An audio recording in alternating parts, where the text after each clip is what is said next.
All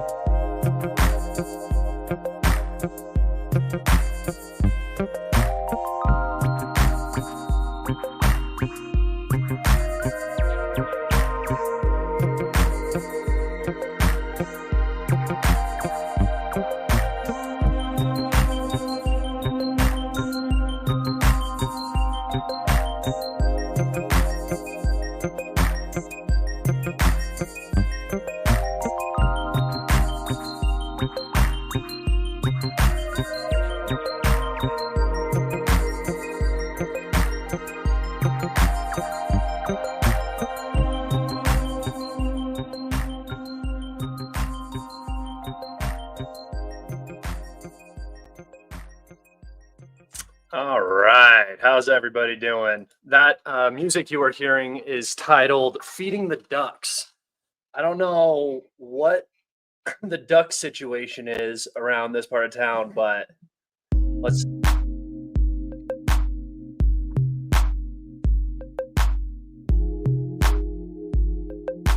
These ducks are a vibe, dude. All right, let's get into it. How's everybody doing today? Welcome back. This is episode number 10 of Calibrated Livestream.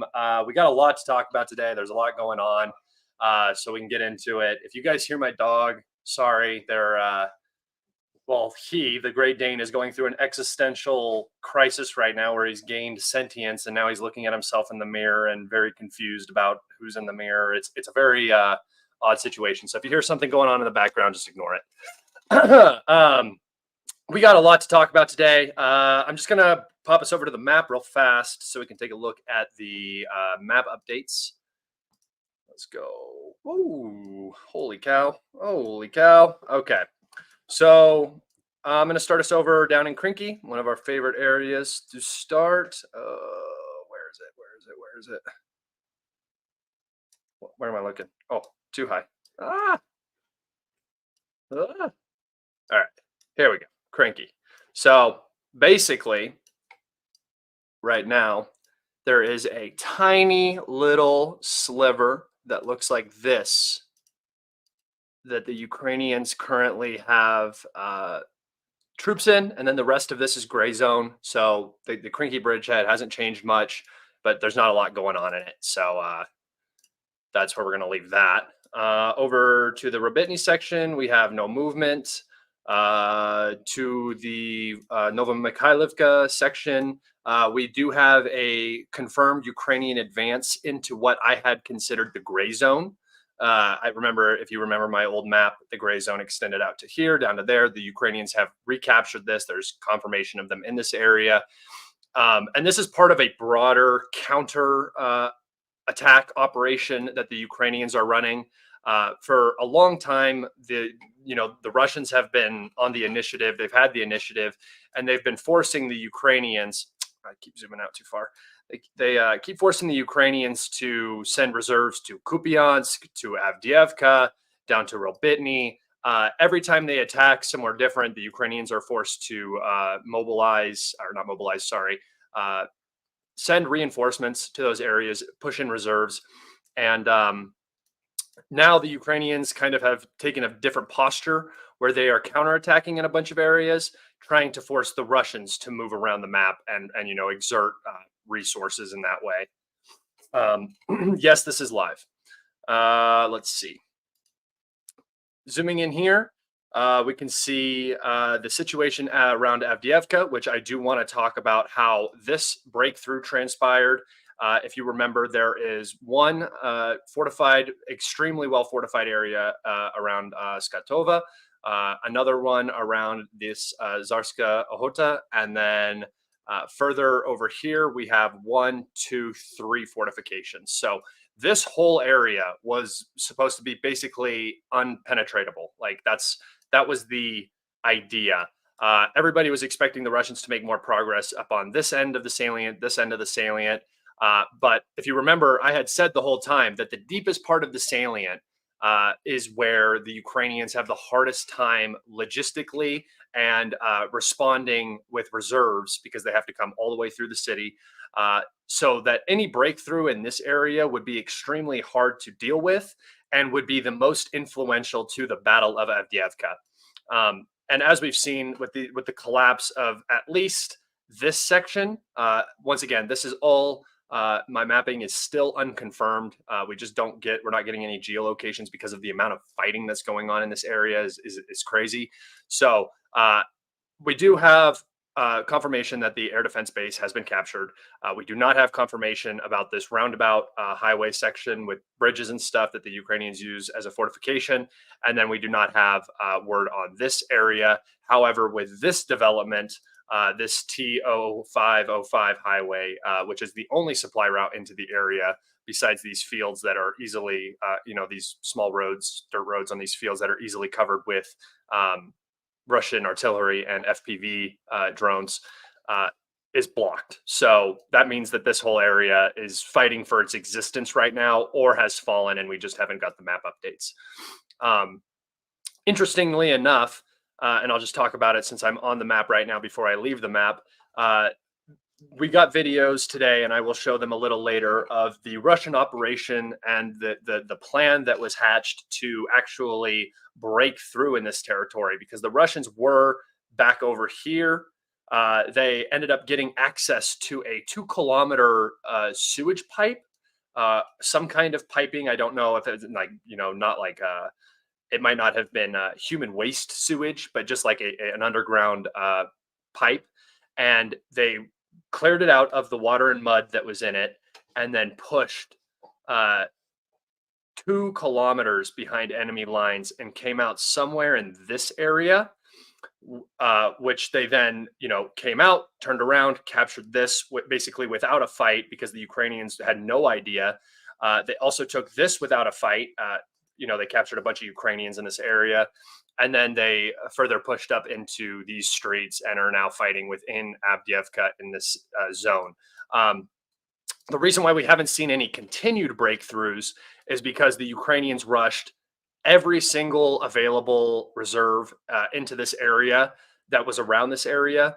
And we have been getting obituaries constantly of special forces fighters that have now been killed in Avdeevka, which is an irreplaceable and significant loss for the AFU in this area. So, just in general, but from this area, that's a significant blow to the AFU. I'll just save the breakthrough talk for when we cover it in just a second, when I actually show you guys the videos. Around Bakhmut, no changes, bloody battles again.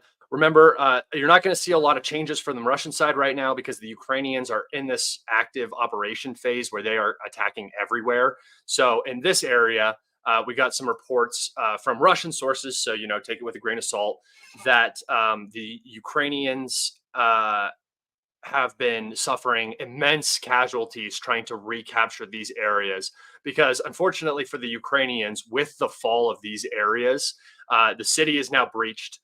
They do not have the defensive fortifications like they do down here. They just don't exist up here.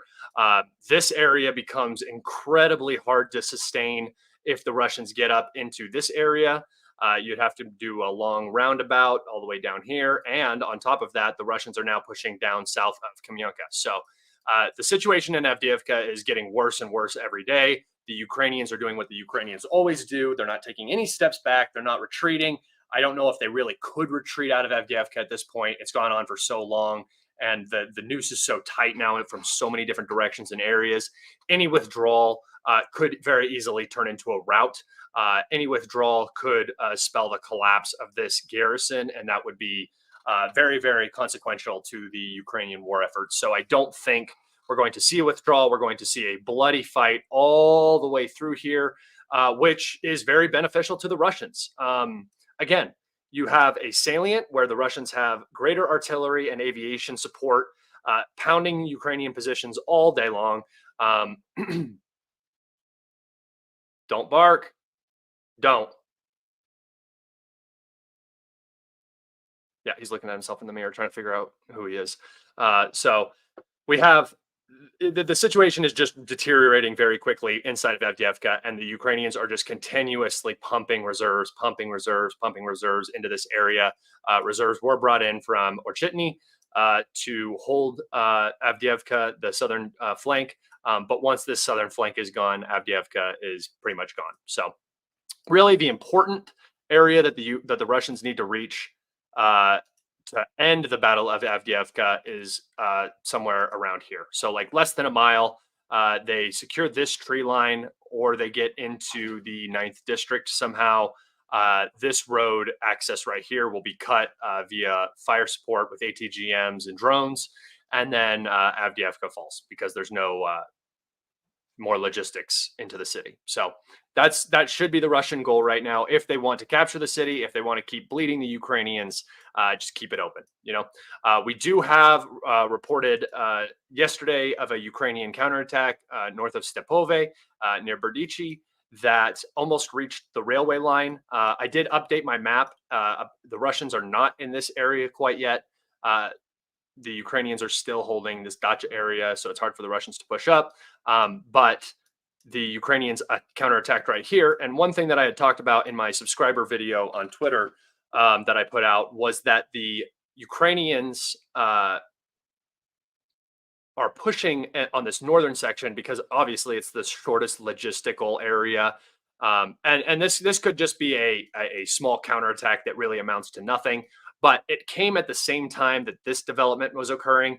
And what it makes me think is that the Ukrainians want to try to push across this railroad, put some pressure on Krasnohorivka. I would expect a counterattack from the north as well, south, and just putting as much pressure on Krasnohorivka as you can so that this area is relieved by Russian reserves being rotated up here to save this flank, because this flank is vital for this Avdeevka operation.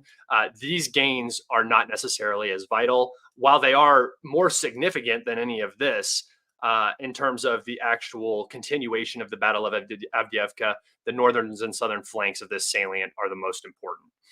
So I believe that that's what the Ukrainians are trying to do. We'll see if this expands at all or if it's stopped. The Ukrainians just do not have the advantage anywhere on the battlefield right now, but particularly in Avdeevka, they are without. So that's how much does Russia pay you? Not enough. Not enough. I would not be making YouTube videos and working and doing other stuff if I was getting paid a lot of money by Russia. That would be not my priority. Let's see. Like I said, no movement around Bakhmut, no movement around Seversk. We do have some further movement up here in the north around Kupiansk, further securing territory along this highway. I do believe that there is an advance down here that I have not mapped yet, but I just forgot to until this very moment. So we'll see how this develops. The Russians want to push up along this highway, which reaches Kupiansk. Remember, roads in this area are vital to transportation and logistics, more so than almost any other area, perhaps as much as Zaporozhye. All right. Now I'm going to take us over to my Twitter. If you guys don't mind right now hitting that like button, that would be awesome. I'd appreciate it.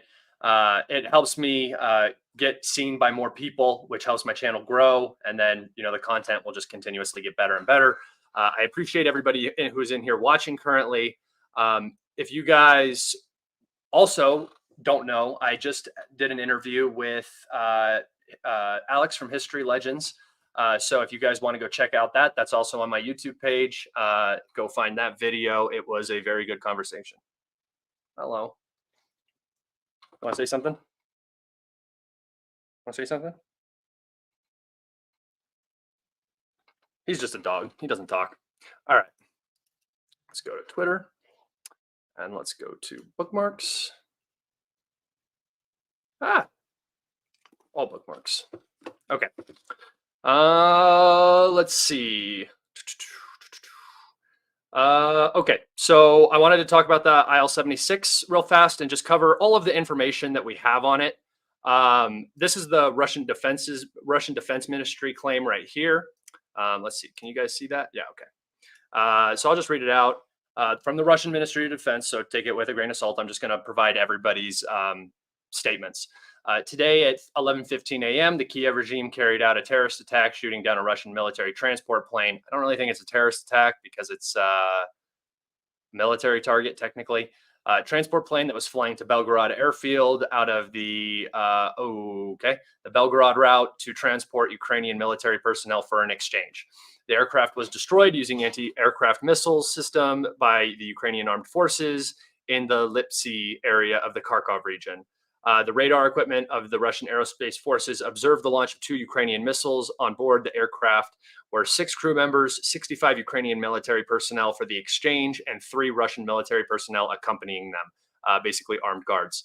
The crew and all passengers on the plane were killed. The Ukrainian leadership knew very well that today, according to common practice, Ukrainian military personnel would be transported by military transport aircraft to Belgorod airfield for an exchange. According to the previously reached agreement, this event was scheduled to take place in the afternoon at the checkpoint on the Russian-Ukrainian border, but, you know, blah, blah, blah, Nazis stuff, whatever. So the Russian Ministry of Defense is openly claiming that the Ukrainian armed forces used either a Patriot or an IRIS-T. A lot of people are saying IRIS-T air defense system, moved it very close to the border, the Russian border in Kharkov, and then launched this attack basically by surprise, trying to gain another PR victory by downing an IL-76 or any other large aircraft that are coming out of that airfield. Unfortunately for the Ukrainians, or fortunately, however you want to think about it, they downed a IL-76 that was transporting Ukrainian personnel. So going down here, we have some statements. First off, a statement that I believe is the most important is one that came from, let's see, can I translate it like this? Translate section to English. Okay, so this was a Ukrainian military personnel member that had been captured and then released on January 3rd during the last prisoner exchange. He was quoted as saying on Twitter, "I really hope this is not true. On January 3rd, 2024, we were delivered by an IL-76 to the Belgorod airport." So already, the last time, this is openly being admitted by a member of the AFU, the last time the Russians did a prisoner exchange, they flew on this exact route with this exact plane, landed, completed the transfer of POWs from both sides, and then returned. So the Ukrainians knew about this. They knew the possibility. I'm sure they knew that today was also a day of,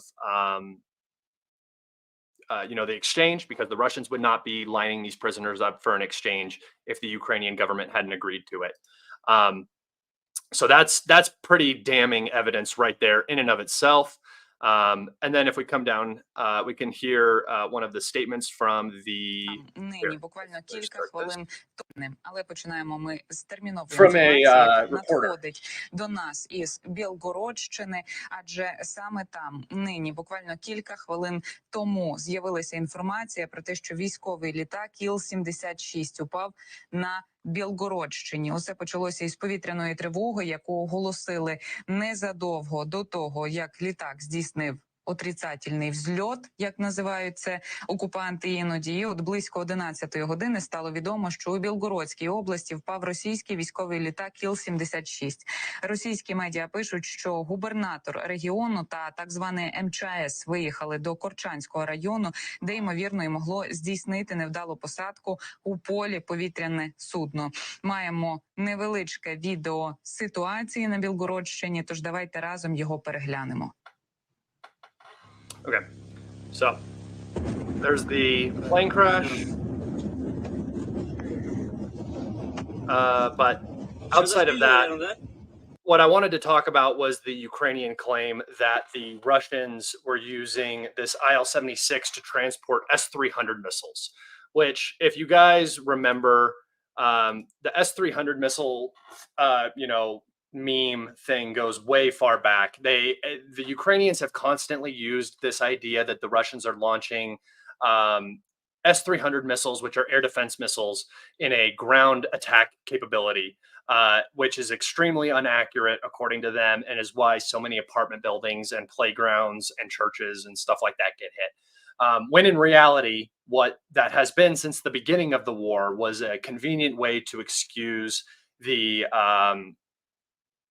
inappropriate placement of Ukrainian air defenses around high-rise buildings and cities, to defend, vital interests inside those cities that the Ukrainians want to protect. This is their right, this is their country, but then blaming the Russians for it is part of that meme, right? So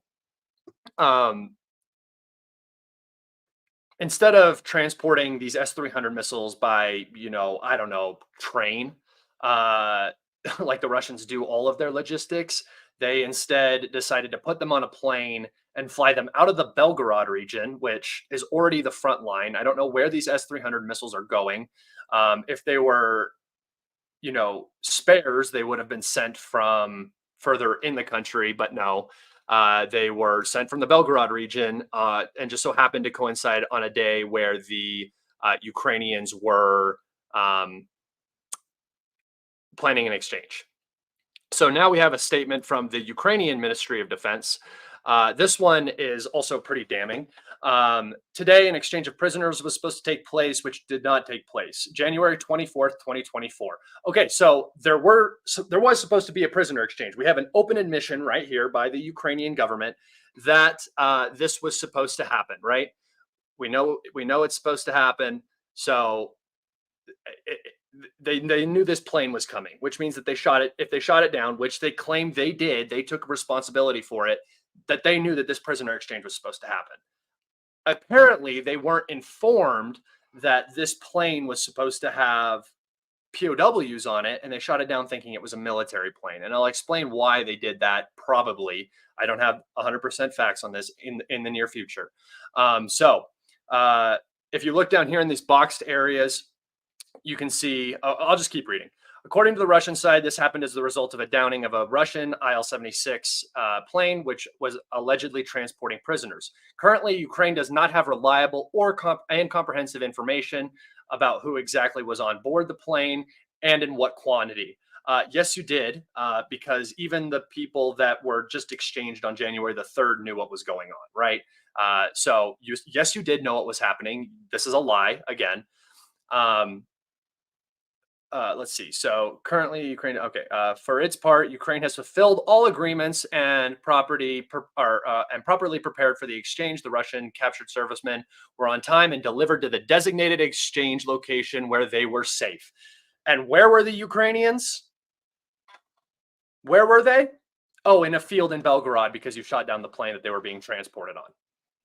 It's like, no thinking here with their statement releases. They're just counting on their entire audience to be completely ignorant to the facts of the situation.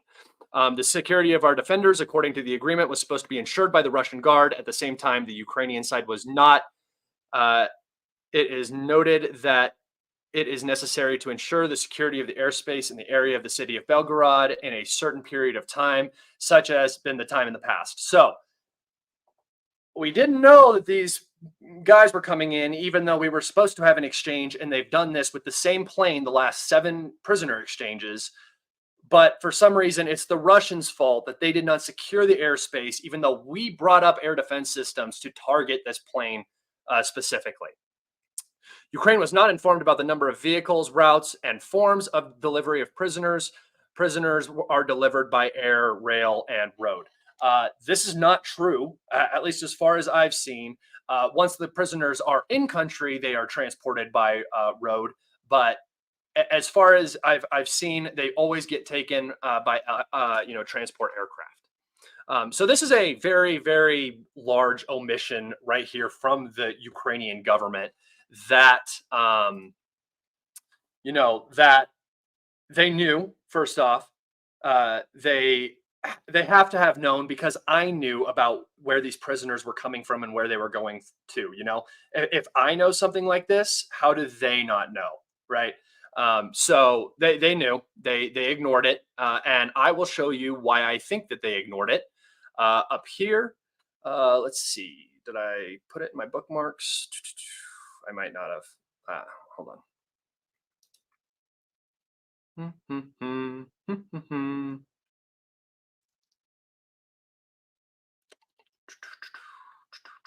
Okay.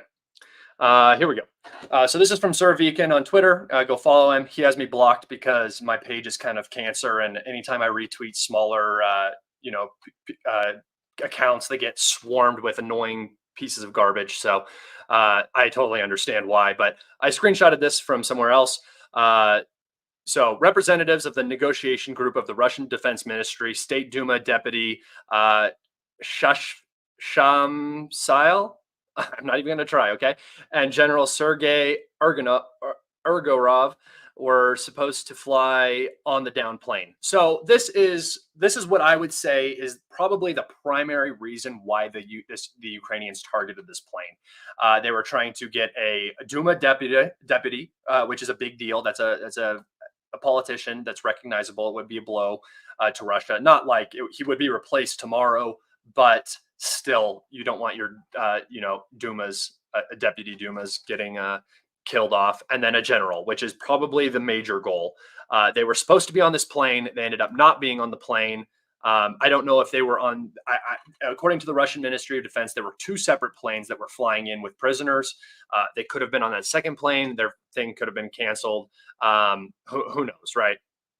But they were supposed to be on the plane. They ended up not being on the plane, and that is likely the reason why I believe that the Ukrainians decided to attack this plane.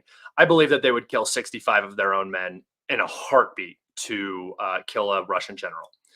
That is big headlines. That's news. That's what keeps them on target, right? So the whole day, I had people arguing with me, telling me that I was wrong, telling me that there were no POWs on the plane, that there were, that the plane wasn't even shot down by Ukraine. It was blown up in the air by Russia. We have proof that that's not what happened. And again, everybody called me wrong. Everybody said I was wrong. And then you just wait 20 minutes and then all the facts start coming out and it's very, very clear. So then we come down here and we say, this is where I said, remember 2 hours ago when I was wrong. The statement from the GRU or GUR is quite ambiguous and reads like Russians have purposely set up a trap knowing the Ukrainians would attack a plane in the vicinity that has not been designated as carrying POWs. I'm not sure if Russians normally fly planes into the area. Well, Dmitry, that's because you're an idiot who doesn't even follow the war, but comments on it, right? Dmitry also, again, has me blocked. I called him out once, blocked. That's what happens when these people are wrong. They get very emotional and angry. So again, now it's Russia's fault that they did not tell the Ukrainians that the prisoners were coming in on the IL-76 that they always come in on an exchange day. Hey, how about you don't shoot down planes across the border? Like that solves that issue, right? Blaming the Russians for you acting out in this way, even if it's a war, whatever. Granted, do whatever you want. I don't care. But then blaming the Russians for it, just, get the fuck out of here. That's the stupidest shit I've ever seen in my entire life. And then I did have some questions about the actual plane crash itself. A lot of the people are saying, why are there no bodies? As you can see here, you see the plane crash. It just nosedives straight into the ground.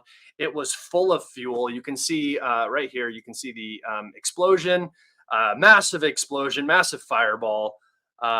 And where there were some bodies. I'm not going to enlarge this picture. It's just blurry. It looks like a piece of a body. It looks very small.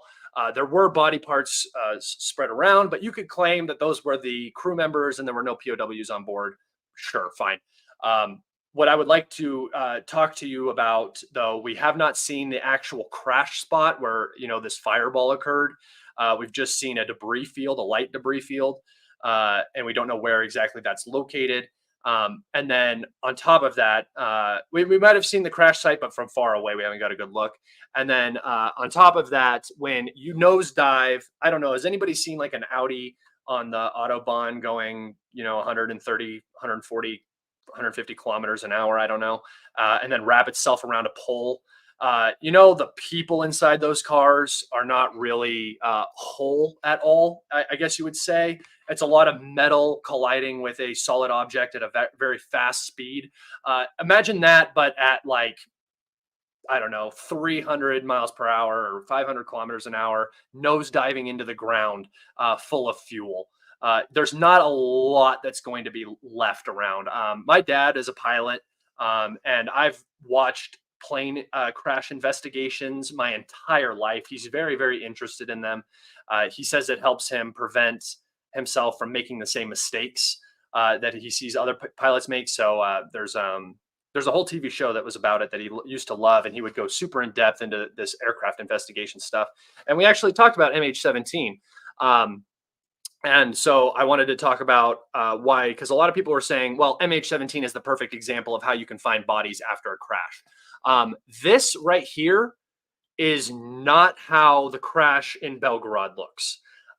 If anybody doesn't know, when this plane was hit by an air defense missile, it did break apart partially in the air. I believe that the nose was found far away, but the plane came down relatively, not gently. I'm not going to say gently, but compared to the way that the IL-76 slammed into the ground, this debris field is completely different. You can look at the aerial views. I don't know if I have it on here, but the aerial views, even the nose cone that detached is still relatively together compared to the mangled mess. You can't even tell what you're looking at with the IL-76 crash. So, I messed up here. I said it landed on its belly. It didn't. It broke apart in the air. I added an addendum here. It broke apart in the air and ended up crashing. But the debris fields are completely different, and that's why you see bodies at the crash site of MH17, and you're not seeing as many bodies around this site. Also, the Russians are probably not super eager to go posting a bunch of Ukrainian POWs that were just blown out of the sky all over the internet. The Russian MOD doesn't really do that as much, and this area is probably completely cordoned off to press and individuals who leak this stuff normally. That's why we see videos of the plane crashing, but not so many videos of the plane up close. I wanted to actually, I left bookmarks, but I wanted to go back and move away from this topic now. I just wanted to cover this because it was kind of a battle I was on all morning, and people were telling me I was wrong, but psych. So back over to bookmarks. Okay, the Avdeevka operation. So interestingly enough, the Ukrainians the Russians ended up going through a 2 kilometer, some sources are saying 4 kilometers, long tube, and cut their way out and then got behind the Ukrainian positions and surprise attacked them. So this was a very interesting situation that occurred. And it just goes to show that this war is a lot more like World War I than we like to give it credit for. When the front isn't moving as much, when the front is not moving as much, the Russians like to do this tunneling thing where they go under the Ukrainian positions, blow up Ukrainian positions, and then sometimes blow up Ukrainian positions, sometimes come out of the ground, blow them up figuratively, and then take the territory. So this is not a new thing. This is something that has happened quite frequently. Let's see. Last thing I wanted to talk about, maybe not the last thing, but getting to the last thing that I wanted to talk about was the recent statements coming out from the United States on the Middle East. I should retweet this. Look at that idiot. So the recent statements coming out from Russia or from the United States on the Middle East are very, very interesting. And I want to cover them right here. So this is huge news. Foreign policy. Also, I don't know how to say his name. Fatuks News. I have no idea. I'm not even going to try. He's a really good source. I like him. He just reports the news, which is nice. Foreign policy reports that the Biden administration is reconsidering its military priorities in the Middle East. This could involve a full withdrawal of U.S. troops from Syria, while no definitive decisions have been made to leave. 4 sources within the Defense Department departments said that the White House is no longer invested in sustaining a mission that it perceives as unnecessary. So let me ask a quick question. Was this necessary 2 years ago? Was this necessary 4 years ago? Was it necessary to get involved in this region in 2012 when we supplied weapons to the rebels to fight Assad? No, this was a complete fumble. This is a omission of failure. The U.S. is overextended and geostrategically losing across the map, and now you're going to start to see the isolation and the condensed U.S. sphere of influence, right? It doesn't mean the U.S. is going away. The U.S. is not going away. That's not what I'm trying to mean or say by that. What I'm saying is that the world that is the multipolar world is beginning to shape in front of us, and this is one of the big steps. On top of this, the Ukrainians I'm sorry, my brain gets stuck on Ukraine. The Americans have also said, let me see if I can find it. If I have to just go back to his page, I don't know if I retweeted it. Let's see. The Americans also came out with another very important statement saying that, let's see. So the U.S. ambassador to Iraq, the Iraqi ambassador had told the U.S., I think it was the ambassador, maybe not the ambassador, somebody in the country, I can't remember who, basically had told the U.S. a couple days ago that they needed to leave Iraq. There's no reason for them to be there. You guys need to leave. You're just bringing war to our country. U.S. military bases are getting struck. They're very unpopular in the region. So that's kind of what's going on. So breaking, U.S. ambassador to Iraq has handed the Iraqi foreign minister a letter related to the process of ending the U.S. coalition in Iraq, sources say via Reuters. The process could take many months to many years, so a U.S. troop withdrawal is not imminent, sources say. So this is the first steps in pulling out of the Middle East. The U.S. is wildly overextended in this region. They're wildly unpopular. It's not really serving U.S. interests anymore. It's just unfortunate, man. You would know what being unpopular is like. Could you imagine, just for a second, could you imagine coming into the live stream of somebody that you disagree with and you don't like for non-educational purposes just to make a comment like this? This is the most pathetically, terminally online incel shit I've ever seen in my entire life. And look at this avatar. Bro has a robot with a British Jack on it. How gay are you, bro? How gay are you? This is the most cringy gay shit I've ever seen in my entire life. Bro's got Ultron, but British Ultron. What the hell, dude? Grow up. Like, seriously. If you're an adult, shame on you. If you're a kid, I'm sorry I'm being mean to you. Okay? All right. Moving on. Why do the people that make fun of me, why are they the lamest people on the planet? I know he's just a troll. Why are they the lamest people on the planet? They're so easy to make fun of. So easy to make fun of. I'm not. And then he comes back and he says, cry harder. And this is the thing. Here's the thing. People like this think they're winning. He thinks he's winning right now. This is good. This is gold, dude. Thank you for the content. He thinks he's winning. Cry harder. Bro. Glenn, is it? Is it Glenn? Post a picture of yourself right now. Post a picture of yourself. I want to know how big that belly is. I want to know how bad that hairline is. I want to know how small and skinny and insignificant of a human being you are. I don't feed the trolls. I'm not feeding the trolls. He's not trolling me. This is content. This is goofy content, and I like it a lot. I'm going to keep posting comments like that because they're funny. I do this all day, guys. You guys talk about feeding the trolls. Bro, my Twitter page is like basically built for trolls at this point. I don't care. I do this all day, bro. I love making fun of these people. They are so pathetic.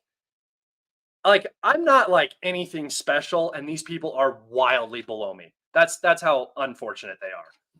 All right. Back to what I was talking about. So this is a significant situation in the Middle East. The U.S. is looking like they're going to pull out of multiple countries, and of course, we have the forever classic: who must go? Who must go? since 2012, baby. Hey, Scott, just leave this guy alone. Never, never, never going to leave these dorks alone, bro. Never going to do it. Let's see. Okay. So that's significant. And we also have an update on Yemen that I wanted to cover really fast. And this is not confirmed, but it is being reported. So we're going to take a look at it. Let's see here. Oh, it was on his page again. I think I just clicked away from it. Damn it. See, he's got, yep, here it is. He's got a lot of good sourcing. So Yemen's Houthis, the rebels, I guess you would call them, says that they have clashed with a number of U.S. destroyers and warships in the Gulf of Aden and Bab al-Mandab Strait. The Houthis say the clashes lasted more than 2 hours and they managed to hit a U.S. warship. Obviously, there is no confirmation of this at this time. The Houthis add that several ballistic missiles struck their targets despite U.S. warships attempting to intercept them. No confirmation from U.S. officials. Let's see. Earlier today, two American-flagged ships carrying cargo for the U.S. Defense and State Departments came under attack by Houthi rebels. On Wednesday, officials say with the U.S. Navy intercepting some of the incoming fire. So then the U.S. then denies that their Navy ships were hit, which, they've denied. They're going to deny it no matter what happens unless they want to use it. So if it happened, it happened. We've heard in the past in this region that ships were minorly damaged, and then we see them get hit by either rocket artillery or ballistic missiles. And so I don't have a lot of faith in either of the claims from both sides. I do believe that it would be difficult for the Houthis to strike U.S. warships in this region, but not impossible. So we'll see if that develops into anything more significant.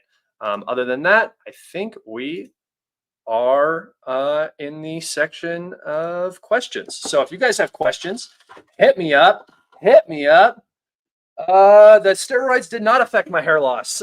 In fact, I started losing my hair before I started taking steroids. If anybody has seen my dad, that dude is a cue ball.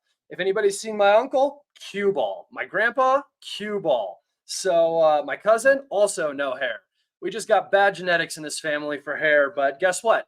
I don't rely on my hair for my interactions in life. I have a good personality. I'm muscular.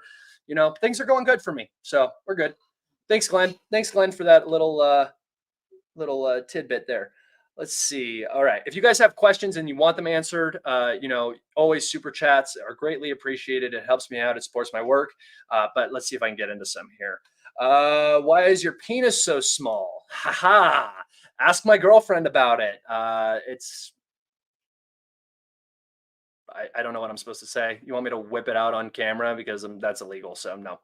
Let's see. What if the S-300s were the POWs all along? And, the S-300 missiles were the friends we made along the way as well. So what about F-16s, Scott? The F-16s are supposedly coming. Training takes a lot of time on these pilots. I don't know if they're ever actually going to make it in country. I don't doubt anything at this point. It sounded like Britain was trying to buy some Taurus missiles, which had just been denied to be sent to Ukraine. The British are trying to buy them so they can send Ukraine more Storm Shadow missiles, and then they'll keep the Tauruses in their own inventory. I do not know if the German government wants to sell them because they only have about 600, 150 which are actively ready to be fired. So who knows? The F-16 thing it's not going to change anything. It's just another PR stunt. It's a big waste of money when you're talking about what Ukraine really needs, which is artillery systems, highly qualified manpower, and drones. What are your thoughts on Zelensky going rogue with Western weapons? Nah, I don't think so. I think maybe if the U.S. drops support completely and Ukraine is in a dire situation and then he goes rogue with them, that could be a possibility. But at that point, I think the U.S. would be pretty hands-off, and it's basically like you're doing your own thing. We're not responsible for your actions anymore. They haven't really been responsible the entire time, but that is what it is. I don't suspect that he's really going to go rogue. I see him more as a runner. He's going to go somewhere where he can continue to lead in exile. Why do I love dead Ukrainians? Glenn with another one. Glenn, you're becoming my favorite fan, dude. Thank you for commenting. Thank you for helping me spread this video around, getting it to new eyes. I appreciate you, dude. I do not love dead Ukrainians. In fact, I really don't like anybody dying. And I've said this the entire conflict. Ukraine just needs to negotiate. They could have negotiated in March in Istanbul. They could have given up Crimea and the Donbass, two regions that are not theirs. The people do not like them. But they didn't. They chose to continue fighting. 1991 borders and all. That's fine. You're going to lose more territory. You're going to lose more people. And they've just continued that over and over again. At any point, if they want to sit down and have a conversation, the Russians are willing to do it. But the Ukrainians are not willing to accept the deal that the Russians are going to give them. And that deal is just going to get continuously and continuously worse and worse and worse. And then at a certain point, there won't be a deal anymore, and there probably isn't on the table right now anyway. They've done so much like nonsense. It seems like everybody's pretty much done. Even Putin is now talking about how Ukraine isn't going to maintain its statehood. So, whoops. Shouldn't have taken that gamble, huh? Just like the Kurds. Just look at the Kurds. They're getting screwed over again by the US if they leave Syria. The Kurds are just getting screwed again. It's potentially even worse for the Kurds, because if Turkey ratified Sweden's NATO ascension on the condition that the US basically give up the Kurds and let Turkey do what they need to do in northern Syria against the Assad regime, which I don't know if that's going to happen. I'm just saying that it's very convenient timing, and Turkey is always trying to make deals. Then the Kurds are screwed. They're just screwed again. And the Ukrainians are the exact same. They're the new Kurds. No one even asked those questions. I don't even know what you're talking about. Okay.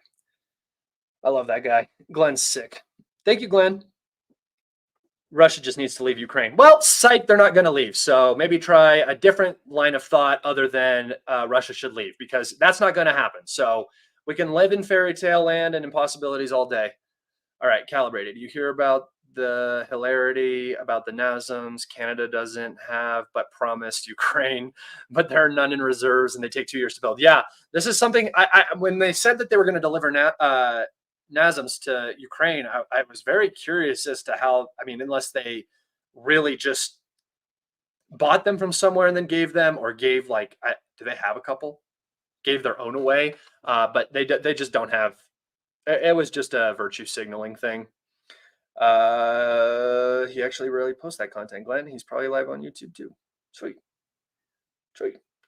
Don't mind Glenn. He's crying keyboard cretin for hire. I don't even think he's for hire. I think he's a very, very sad, lonely individual who, like I said, terminally online. And a lot of us are terminally online. I'm online all day doing this shit.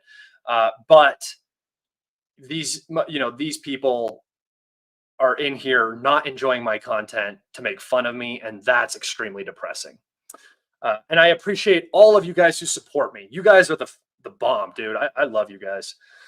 Why did your parents have the doctor slice your foreskin off with a clamp and a knife? Bro, you people are weird. You people are weird, dude. Let's see.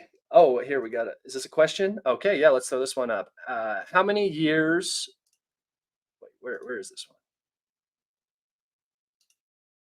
Thank you for the 20 SEK. I don't know what that is, but I appreciate it. And then this question comes from Brian Digital. He donated $10. Thank you so much, Brian. I love it, man. I appreciate it. How many years do you think the U.S. has left running 12 super carriers around the globe? Oh, man, that's a good question. It really just depends on how the battlefield evolves, I would say. Right now, aircraft carriers are still extremely viable for what the U.S. is doing. Not fighting near-peer enemies, projecting its influence around the globe. Having those carriers means that that number of carriers means that you always have carrier groups out at sea while some are being maintained and restocked and refitted and everything. So I don't think they're going to go away I would say probably in the next 20 years, we'll start to see those being retired and then not replaced, just because of the way the battlefield is changing and how well smaller, less uh, um, technologically advanced countries are now finding ways to penetrate highly advanced militaries, just like the Houthis and the Iranians have done. Okay, let's see.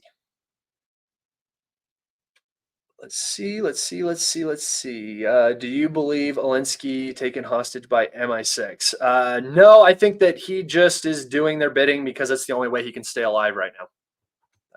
He's a puppet. It's what they do. Let's see. Has the Israeli war in Gaza impacted Western support for Ukraine? It's definitely been a distraction, but I don't really think so as much. I mean, in terms of like, are you talking about like a physical support, like the material goods and stuff? Because yes, obviously, less artillery shells, less JDAMs, less everything is going to Ukraine when it has to be sent to Israel.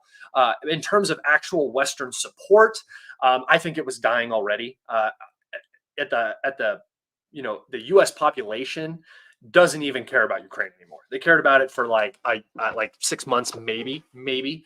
All the flags went away. All the liberals moved on to the next thing. Basically, when the abortion stuff happened in the Supreme Court, and then now we're looking at what I predicted, which was a migration crisis. Because that's something that really divides the United States going into an election year. And it's always just the next thing, right? It's always, oh, it's Russia. Oh, it's COVID. Oh, it's this. Oh, it's that. And now we're seeing that it's this immigration crisis, it's real, but it's definitely being fomented by the government. And now Texas is stepping in, which is a big deal. So let's see. Captain Taco. Here we go. This is the one right here. Mostly Glenn. I see. I have a soft spot for Ukraine. I know that there are bad influences in Ukraine. I know that Ukraine is a corrupt area. I know that there's a lot wrong with it.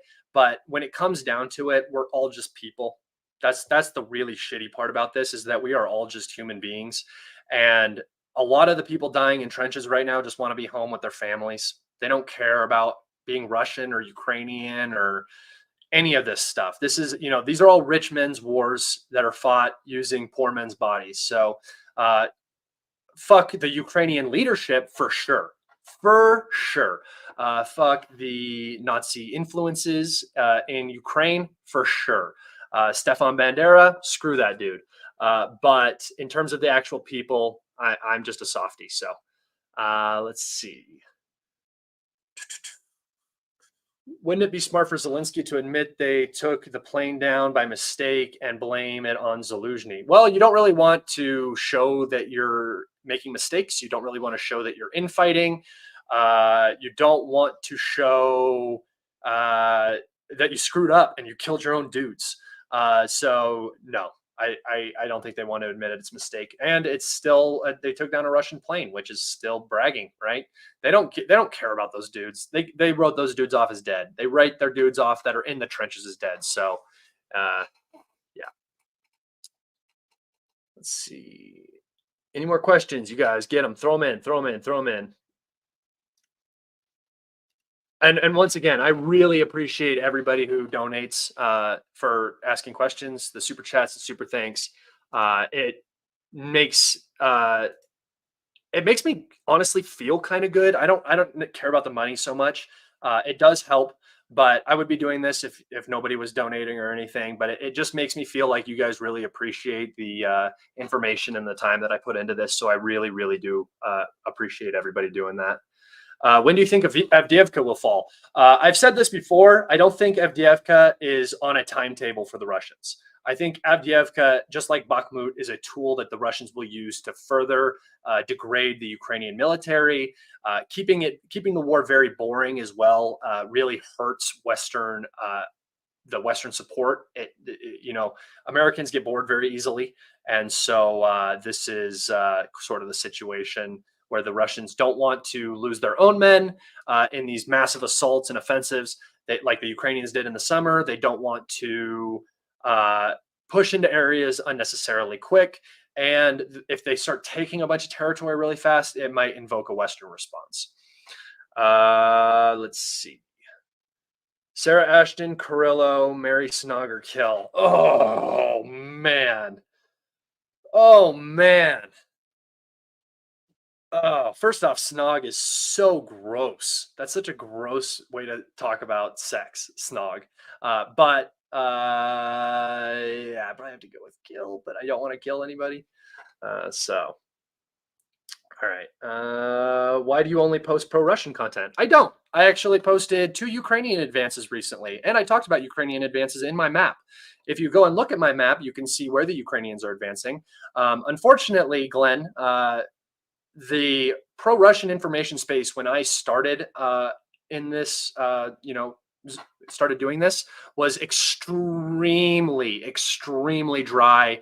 Accounts were getting banned all the time. So I decided to take up this side of the information space. If you want pro-Ukrainian information, there are about 900,000 accounts. Actually, there's less now because a lot of them have started to understand that Ukraine is losing very violently, specifically like Senate Defender. And anytime they start actually talking about the truth, you all call them Russian puppets. The New York Times is a Russian puppet, Wall Street Journal, Russian puppet, all this nonsense. So people just really don't like the pro-Ukrainian crowd. And I don't either. And I've been at odds with you guys for a long time, even though I don't disagree with a lot of what is said. I don't know. It's just very annoying.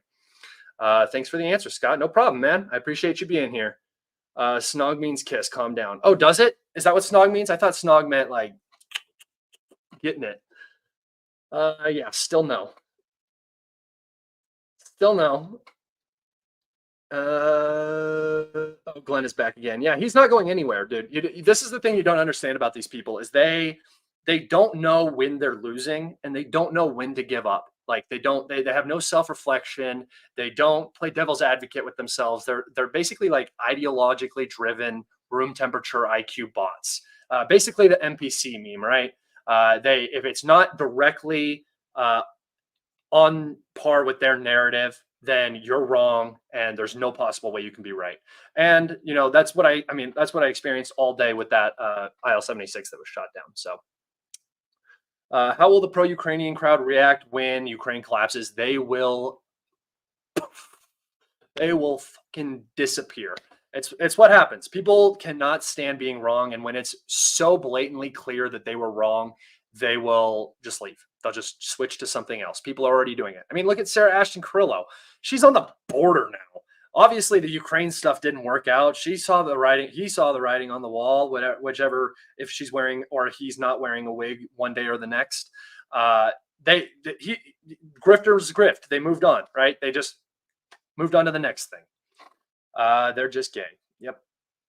And not gay like having sex with men, because that's not what gay really is anymore, is it? That's a whole different thing. Gay now is like really annoying. Like any NAFO person, and like NAFO should be the definition of gay, not having sex with men. Let's see.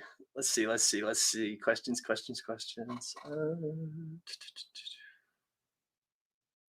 All right.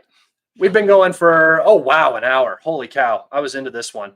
Also, what about the recent missile strike? What recent missile strike? I'm curious. I don't exactly know what you guys are referring to. Let me know. Let's see. Do you think the Russians are just waiting 1 or 2 more years until Ukraine will collapse? Yeah, I think that's the Russian goal is to just wait out the West. They know that they have the production, they have the manpower advantage, they have all that. So it's just a waiting game for the Russians. If they move quick like they did at the beginning of the year, you're going to see a whole nother army get destroyed, and that's not what the Russians want. So let's see. He is a woman, she is a man. I feel like you could write a song about that. If anyone is unhappy with he or she, my only option. Okay. Could we nuke the western part of Ukraine and give the east to Russia? We being the Americans, I don't think we would. But I think that the western part of Ukraine is kind of going to become this pit of despair for whoever has to deal with it, whether it's the existing Ukrainian puppet state, whether it's Poland, whoever it is, they're going to have a difficult time dealing with that group of people. Thank you so much. Let's see. Does Poland want Lvov? Yeah, it's their historical territory, and they have their empire ambitions, the great Polish-Lithuanian Commonwealth. So I would expect that for sure. I mean, I don't know why they wouldn't. Can you call yourself an American? Well, I have a citizenship. I was born here. I've contributed much more. I know much more about my country than you do. I understand what they're doing abroad. I'm trying to actually fix my country. So I'd say that's probably the most American thing I could be doing, is actually pointing out the weaknesses instead of writing, Biden's D all day and getting all happy about, Russians and Ukrainians killing each other because of stupid U.S. foreign policy. Same with Syria, same with Iraq. If the U.S. really shaped up, then I wouldn't talk so much shit on them. But right now, it is an absolute nightmare. And thank you, Glenn, for your question. Really, you're just throwing up these softballs or these, underhand pitches for me, and I'm just cracking them out of the park. So thanks, Glenn. Thanks, Glenn. Come back anytime. Let's see. What do you think happens in Ukraine if there is a military coup? I think that if that were to happen, the first thing you would see is Zaluzhny removed, Bundanov comes into power, and then Bundanov takes over and usurps Zelensky. And I believe that that is a very real possibility. I made that prediction over a year ago that Bundanov would be the next president of Ukraine. I don't know for how long, but that he would be, because he has all of the connections in the secret, the secret police, the SS of Ukraine. So he has all of those connections. He's very connected to the CIA in the West. And he would be probably the best person to take over, not in terms of actually being able to contribute, but being able to follow the Western narrative to a T, instead of what Zelensky's doing, which is wild. And he's like a wild card. Nobody trusts him. Is Ukraine still the hot topic in the U.S.? Is there a change since the Gaza war? Ukraine is not a topic. Ukraine wasn't the topic before the war in Gaza started. So no, that's not happening. The U.S. domestics, we have the attention span of a squirrel, dude. I promise you. The only reason I pay attention to this so much as an American is because I was paying attention to it since 2013 when it started, and that's been my constant focus in terms of my political stance. I've always paid attention to Ukraine. I don't know why. I've just found it very interesting, so no. So no, I don't think that the U.S. the topic of Ukraine changed at all because of Gaza. I mean, it for sure, I guess, went down because there's just not as much space to talk about it, but it was already gone. Any chance of a late-term abortion for Glenn? Unfortunately, I don't think so. I think we're stuck with him, but that's okay because he makes things fun. Let's see. Thank you again. Scott, do you believe in World War III or a bigger global conflict actually happening in the next 10, 20, 50 years? I believe that we're already in that. I believe that that is already going on. I just don't think it's going to look the way that everybody wants it to look or thinks it's going to look, with nukes flying and stuff like that. I think it's going to be this constant, intense fighting in areas all over the world against major superpowers, kind of like the Cold War, but accelerated, because the threat of mutually assured destruction is not so ever present, I don't believe, on people's minds. I don't think that they're wanting to fire nukes. See, there was this uncertainty during the Cold War where at any time there could be a first strike or something like that. I believe that has really diminished. No side is really looking for nukes. I think that every side thinks that they can win without them, and that's not the war that people are getting ready for. They're getting ready for these smaller regional wars that will have greater impact on the socio and economic aspects of these countries that are at war. How long have you been smoking crack? Glenn, you would know, man. You would know. We get it from the same dealer, bro. All right. Speaking of squirrels, apparently putting the Patriot launcher on the front line and data linking it to the radar at the rear extends the range of the vest at the front. Yeah, he's an idiot. It's just so goofy. He is a supreme idiot, and he has a bunch of idiot followers, and that's why he's blocked. Is because there's no sense in dealing with those kind of people. Honestly, people that will never admit that they're wrong, people that will never, it's just they're unsalvageable human beings, in my personal opinion. Photos on Telegram of them bound being lined up outside. Oh, okay, that's not for me. Let's see.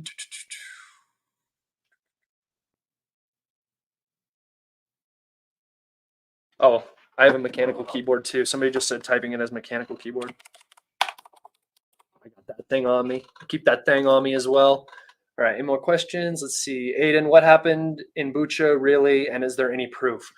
This is up for debate. It's up to you how you want to see it. I subscribe to the idea that there were definitely casualties in the area as a result of fighting. I mean, there were people in the area, and artillery shells were flying back and forth, so it's kind of unavoidable. From the evidence that I've seen, a lot of the bodies in a particular area, at least where one of the massacres happened, they were surrounded with Russian rations. It looked like mortar fire had killed these people, not bullets. So, you could say that the Russians fired the mortars. I don't know. But, the whole thing is, it was very, the narrative didn't line up. We had the mayor of Bucha. She came out on a video and basically said that they were going to do a cleansing operation in the region once the Russians had left. If you look on satellites, like satellite photos, there weren't bodies there for weeks after the Russians left, and then when the Ukrainians moved in. So personally, I don't believe that. I mean, there could have been war crimes in the region. I'm not denying that the Russians are capable of that. But in terms of like the massacre, the way that the Ukrainians presented it, it's completely false. And as well with the whole, Russia is coming into the country and raping people and stuff like that. One of the ministers, or one of the people in the government who had said that, admitted that she had lied, like most of these stories are, and then she was then fired from her position. So this is a classic Ukrainian motif of lying and blaming the Russians for everything. They blame the Russians for the IL-76 today and the POWs dying. Oh, it was Russians' fault because they didn't tell us about this thing that we do all the time.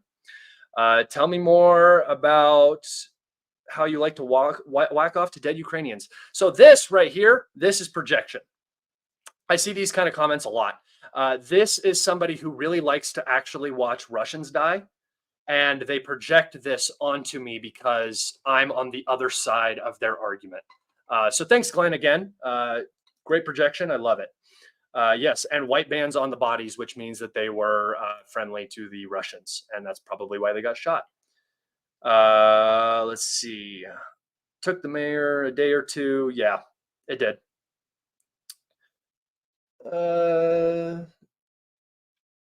Let's see. Glenn is the... Wait, what does it say? Glenn is the Bermuda cheese. Captain Taco, I like you, dude. You're funny. Let's see. Yeah, he is. All right. That's been an hour and 10 minutes, guys.